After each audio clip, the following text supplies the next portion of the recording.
पाकिस्तान और दुनिया भर से लाखों देखने और सुनने वालों को शहीद अरशद शरीफ का सलाम। नादिर कम हालात 75 साल तारीख के नाजुक तरीन मोड़ पर खड़े हो चुके हैं, जहां पर सियासतदानों के हाथ से गेम निकल चुकी है और हुकूमत की तो ये औकात बाकी नहीं रही, क्योंकि रियासती रेट खत्म हो चुकी है और हुकूमत के हाथ में ऑलरेडी गेम नहीं है, क्योंकि पूरा मुल्क किस पिंडी के हवाले कर दिया गया है, जो कहते हैं कि हमारा तो सियासत से कोई ताल्लुक नहीं है, हम तो जनाब पाकिस्तान की सरहदों की हिफाजत करना चाहते हैं। और वही लोग पाकिस्तान की आवाम पर कल से गोलियां बरसा रहे हैं, जो कहते हैं हमारा सियासत से कोई ताल्लुक नहीं है। अब उन्हीं लोगों ने पाकिस्तान को आग में धकेल दिया है। मैं कुछ बड़ी खबरें लेकर आपकी खिदमत में हाजिर हुआ हूं।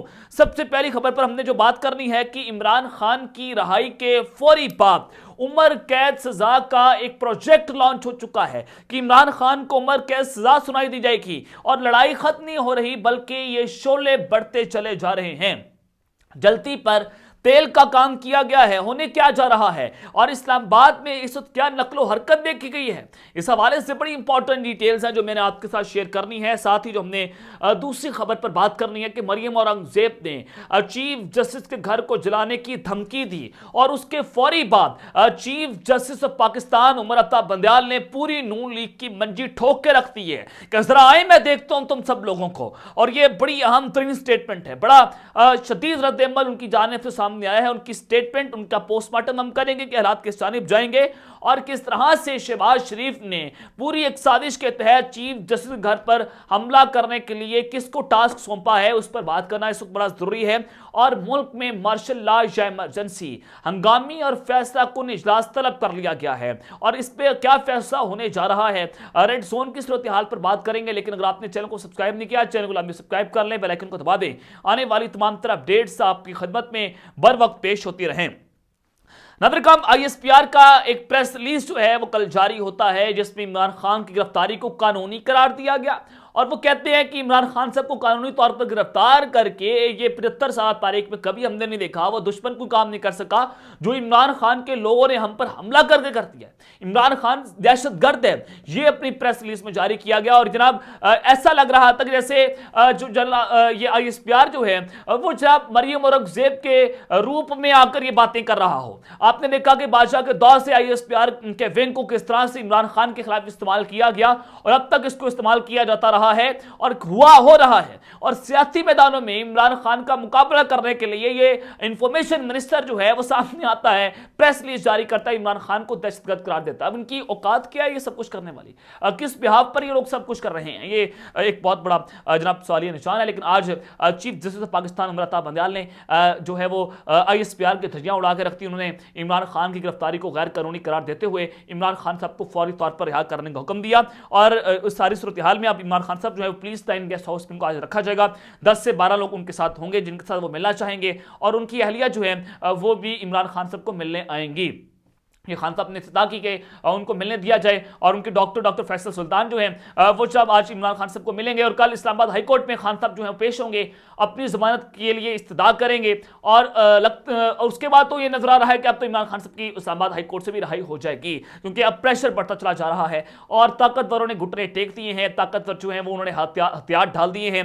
और अब ये सूरत हाल जो है वो बड़ी कशीदा है कि इमरान खान जीत गया, वो अमर हो चुका है। और जिस तरह से ट्रेलर देखा गया कि कौम ने चढ़ाई कर दी, जीएचक्यू पर हमला हुआ, कोर्ट कमांडर हाउसेस का घेराव किया गया, फौजी तंसीबात पर हमला हुआ और जिस तरह से पाकिस्तान की पब्लिक ने निकलकर बताया कि इमरान खान हमारी रेड लाइन थी, तुम लोगों ने क्रॉस कर ली है, अब हम तुम्हें बताएंगे कि सूरत हाल किस जानिब जाएगी। अब जो ये सोच रहे हैं कि हम इमरान खान को सियासी मैदानों से आउट कर देंगे, -1 के फार्मूले पे काम हो रहा था। इमरान खान पर कातिलाना हमले के मंसूबे तैयार किए जा रहे थे और ये सोच रहे थे कि हम नादरी के तहत बिलावल भुट्टो का प्रोजेक्ट लॉन्च करेंगे, खान साहब उसको बड़ा आसानी से कबूल कर लेंगे, अवाम का गम गुस्सा खत्म हो जाएगा और अवाम सब कुछ भूल जाएगी। उनके लिए निशाने इबरत है कि अगर आपने वो सब कुछ करने की कोशिश की जो आपका प्लान था, जो लंदन में प्लान था, अवाम आपकी धज्जियां उठा के रख देगी, अवाम आपको बिखेर के रख देगी। जो हाल अब जो बादशाह का आखिर में हुआ वो इसका शुरू में हो जाएगा। अब तो जनाब ये ट्रेलर जारी हुआ था, फिल्म अभी बाकी है और फिल्म ऐसी रिलीज होगी कि ये सारे के सारे निकाब जो फिर उतर जाएंगे और फिर ये एक दूसरे के आमने सामने आकर खड़े हो जाएंगे।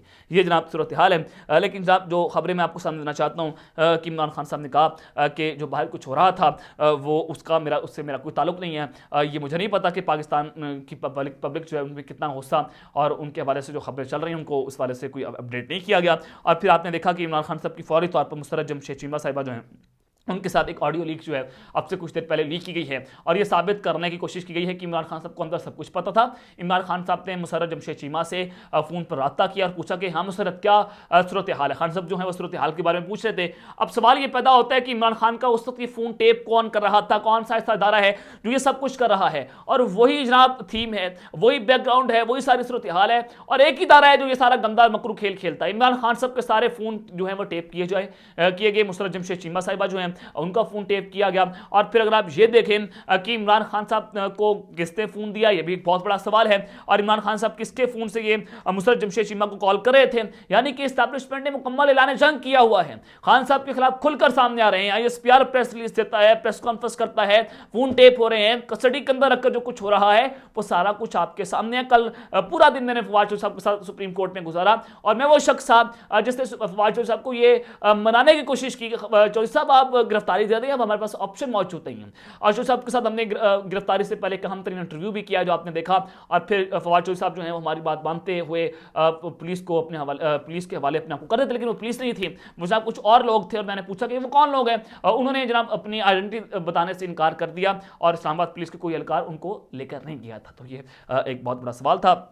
वहाँ पर पुलिस ने भी डिसऑन कर दिया कि हम फवाद चौधरी साहब को नहीं ले जाना चाहते, ये तो कोई और इदारे के लोग हैं जो फवाद चौधरी साहब को ले जाना चाहते हैं। तो ये एक बहुत बड़ा सवाल था जिस पर ये बात हो रही थी। लेकिन जनाब मरियम औरंगजेब ने चीफ जस्टिस पाकिस्तान उमर अता बंदयाल साहब जो हैं उनको ये धमकी दी कि हम तुम्हारे घरों को जला देंगे, हम तुम्हारे घर में घुसेंगे और एक शख्स उठेगा और अगर तुमने हमारे फैसले के खिलाफ फैसला सुनाया तो तुम्हारे घरों को जलाया जाएगा। और फिर मरियम नवाज जो कि इनकी गुंडी है, जो इस वक्त पूरी तरह से चीफ जस्टिस के खिलाफ हल्ला बोलने की तैयारी कर रही है। चीफ जस्टिस साहब को आज कौमी खजाने के 60 अरब हड़प करने वाले इदारे वारदातियों को मिलकर बहुत खुशी हुई। चीफ जस्टिस ने रिमार्क्स किए कि nice to meet you Imran Khan. और मरियम औरंगजेब ने कहा कि चीफ जस्टिस को इस वारदातियों से मिलकर बहुत खुशी हुई और इससे भी ज्यादा खुशी उन्हें इस मुजरिम को रिहा करके हुई। मुल्क की अहम तरीन और हसास तंसीबात पर हमलों के सबसे बड़े जिम्मेदार चीफ जस्टिस हैं जो एक फितने की ढाल बना हुआ है। और ये मरियम औरंगजेब मेरे से कुछ और सुनती है कि ये वो औरत है जिसने कहा कि ये जो दहशतगर्दी है इसके पीछे वर्दी है और इसका बाप ने नारे लगाए बाहर से बैठ कर, ये औरत ने नारे लगाए कि पाकिस्तान की फौज के खिलाफ। और उस वक्त आपको नजर नहीं आ रहा था कि ये शख्स आपने कितनी मुल्क दुश्मनी की, क्या इमरान खान साहब ने इस तरह के नारे लगवाए थे? ये एक बहुत बड़ा सवाल है। लेकिन जनाब उन्होंने मजीद कहा कि मुल्क में लगी आग पर तेल छिड़क रहे हैं, आप चीफ जस्टिस का मनसब छोड़ दें और अपनी सास की तरह तहरीक इंसाफ में शमूलियत इख्तियार कर लें। इस कदर जनाब मरियम नवाज जो हैं वो चीफ जस्टिस पर हमले कर रही हैं। और शहबाज शरीफ साहब ने मौलाना फजल रहमान को टास्क सौंपा है कि आप एक तहरीक का ऐलान करें और चीफ जस्टिस के घर का घेराव किया जाए और हो सकता है कि जजिस इंकलेब में दाखिल होने की भी कोशिश की जाए। नून लीग अपने गुंडे तैयार कर रही है और सहूलतकार उनके साथ मिले हुए हैं और चीफ जस्टिस घर का जो है वो उन पर धावा बोला जाएगा। शहबाज शरीफ ने यह टास्क मौलाना फजल रहमान को जराये के मुताबिक सौंप दिया है और उसके बाद मुकम्मल तौर पर ऐलान जंग होगा। अब ये गेम जो है बड़ी खतरनाक और आग का खेल है जिसमें तमाम इदारे जो है आपस में गुत्थम गुत्था हैं और सुप्रीम कोर्ट के खिलाफ भी एस्टैब्लिशमेंट ने मिलकर हुकूमत के साथ ऐलान जंग कर दिया है। और जनाब चीफ जस्टिस साहब ने कहा कि मेरे घर के जलाने की बात हो रही है, मुझे एक सहाफ़ी ने जनाब मैसेज कर कर ये बात बताई कि आपके घर को जलाया जाएगा। और चीफ जस्टिस ने कहा कि हमारे घर क्यों जलाए जाएंगे, क्योंकि हम इंसाफ कर रहे हैं। उन्हें जनाब ये सवाल पूछा चीफ जस्टिस पाकिस्तान उमर अता बंदयाल साहब ने और ये रद्द-ए-अमल दिया कि जनाब क्यों जलाएंगे, क्या औकात है। एक जज चीफ जस्टिस जो है उन सबको हाजिर कर सकता है। पाकिस्तान का एग्जीक्यूटिव जो है चीफ एग्जीक्यूटिव वो सुप्रीम कोर्ट के ऑर्डर मानने का पाबंद है, तो शहबाज शरीफ की क्या औकात है। वो तो जनाब एक मम्मी डैडी वो किसके हाथों खेल रहा है वो सबको पता है कि शहबाज शरीफ किसका फर्मा बरदार है, किसके बूट पॉलिश कर आज इक़्तिदार में आया, रजीम चेंज ऑपरेशन हुआ, सारा कुछ आपके सामने है। लेकिन जनाब ये एक बड़ी घिनौनी सूरत हाल है, एक बड़ी साजिशी सूरत हाल पैदा की जा रही है पाकिस्तान में। और दूसरी जानिब मुल्क में मार्शल लॉ या एमरजेंसी, इस हवाले से जनाब फैसला को एक मीटिंग का बुला लिया गया है, फैसला को इजलास बुलाया गया है और हंगामी इजलास तलब हो रहे हैं। कल ही वफाकी काबीना का अहम इजलास तलब किया गया है, उसके फौरी बाद कौमी सलामती कमेटी का अहम इजलास होगा और उस इजलास में कुछ बड़े फैसले हो सकते हैं, गैर मुतवक्के फैसले भी हो सकते हैं। एक तो पीटीआई को बैन करने का फैसला था, उससे पाकिस्तान पीपल्स पार्टी ने स्टेप बैक कर लिया कि हम ऐसा नहीं कर सकते। नून लीग चाहती है कि इस्टेब्लिशमेंट को, आर्मी चीफ को साथ मिलाकर और पीटीआई को बैन कर दिया जाए, लेकिन वो ऐसा होता हुआ नजर नहीं आ रहा, क्योंकि एक पॉलिटिकल पार्टी को बैन नहीं किया जा सकता। अब आपने देखा कि सियासतदानों के हाथ में गेम नहीं है। मैंने फॉर्चून साहब से भी पूछा कि अब क्या सूरत हाल है, आपके इस्टेब्लिशमेंट से कोई रास्ते हैं? उन्होंने कहा कि हमारे इस्टेब्लिशमेंट के साथ कोई किसी भी किस्म के कोई रास्ते मौजूद नहीं है, अब हम बेयारो मददगार हैं। अब जनाब ये गेम सियासतदानों के हाथ से निकल चुकी है, और उन्होंने कहा कि 75% के हिस्से पर, आबादी पर फौज ने कंट्रोल हासिल कर लिया है। अब मार्शल लॉ के अलावा या इमरजेंसी के अलावा कोई ऑप्शन मौजूद नहीं है, सियासतदानों के हाथ में कुछ भी नहीं रहा। यह जनाब सारी सूरत हाल होती है। और उन्होंने कहा कि सितंबर पर हम सारे जो है हुकूमत और अपोजिशन इलेक्शन करवाने के लिए राजी थी, लेकिन तीसरी कुव्वत ने टांग अड़ाई और तीसरी कुव्वत ने इस सारे मंसूबे को ढेर कर दिया और मुज़ाकरात को नाकाम बनाया गया। अब मैं आपको ये बताना चाहता हूं कि ख्वाजा आसिफ जो कि वज़ीर दिफा है, वफाकी वज़ीर दिफा, जिनके नीचे फौज का इदारा आता है, तो जनाब उन्होंने कहा कि माशाल्लाह का कोई चांस नहीं है, ये आप तसल्ली रखें, लेकिन हम मुल्क में एमरजेंसी जरूर नाफिज कर सकते हैं। पाकिस्तान के वज़ीर दिफा ये बात कर रहे हैं कि हम आईन और कानून के मुताबिक एक मुनासिब कदम उठा सकते हैं और एमरजेंसी का नफाज हो सकता है। अगर सूरत हाल ऐसी रही तो जनाब अब ये सूरत हाल किस जानिब जाएगी? एमरजेंसी लगाई जाएगी 1 साल के लिए और हुकूमत अपनी मुद्दत मजीद बढ़ाती चली जाएगी और फौज को रूल करने दिया जाएगा। ये प्लान तैयार किए जा रहे हैं। कल हंगामी इजलास बुलाया गया कौमी सलामती कमेटी का और वफाकी काबीना का, तो इसको आप टाइमिंग जोड़ें, आप इनको डॉट से डॉट कनेक्ट करें कि नवंबर में, अक्टूबर में इलेक्शन होते हुए नजर नहीं आ रहे। और ये प्रोजेक्ट था, इमरान खान साहब ने इस प्रोजेक्ट को फेल किया, तो अब ये गुस्से के अंदर पदाश में आकर इमरान खान साहब के खिलाफ ये सब कुछ हो रहा है। अब जनाब उस सब के अंदर ख्वाजा आसिफ साहब ने जो स्टेटमेंट दी, लेकिन जनाब इमरान खान साहब जो हैं उनकी फौरी रहाई के बाद जो सारी सूरत हाल है कि उनको उम्र कैद सजा सुनाने का एक प्रोजेक्ट लॉन्च हुआ है और ये बड़ी आग का खेल है, क्योंकि हुकूमत जो है उन्होंने बड़ी मुश्किल से, अटॉर्नी जनरल ने भी आज बयान दिया कि हमने बड़ी मुश्किल से इमरान खान को गिरफ्तार किया और हमने बहुत बार कोशिश की, इमरान खान साहब आवाम को इस्तेमाल करते थे और अब हमने कमरा अदालत से उनको गिरफ्तार कर लिया है, तो ये हमारी मजबूरी थी। ये बातें जो है वो आज की गई अदालत के अंदर। लेकिन जनाब राना सनाउल्लाह ने आज तमाम हदें जो है वो पार कर ली हैं। राना सनाउल्लाह ने कहा कि हाई कोर्ट ने अगर कल जमानत ना दी तो इमरान खान को कल दोबारा गिरफ्तार कर लिया जाएगा। लाहौर वाले केस में इमरान खान को उम्र कैद सजा सुनाई दी जा सकती है। ये जनाब इनका प्रोजेक्ट है कि इमरान खान साहब जो है वो नाकाबिल शिकस्त हैं। इमरान खान साहब से ये सारे इदारे हार चुके हैं, घुटने टेके जा चुके हैं। खान साहब जो हैं वो जनाब जिस तरह से अदालत के अंदर पेश होते हैं और अवाम का रद्द अमल आपने देखा, तमाम इदारे फेल हो गए, पाकिस्तान की तमाम रियासती मशीनरी उनके आगे जब नाकाम हो गई है। तो अब ये दूसरी सूरत हाल है। दूसरी जानिब खेल को जाना चाहते हैं कि इमरान खान साहब को एक ऐसे केस में फंसाने की कोशिश करेंगे कि उनको उम्र कैद सजा सुनाई दी जाए या लंबे अरसे के लिए जेल में रखा जाए। और उन्होंने कहा कि मुख्तलिफ एजेंसियों की रिपोर्ट पर हमने इंटरनेट बंद किया।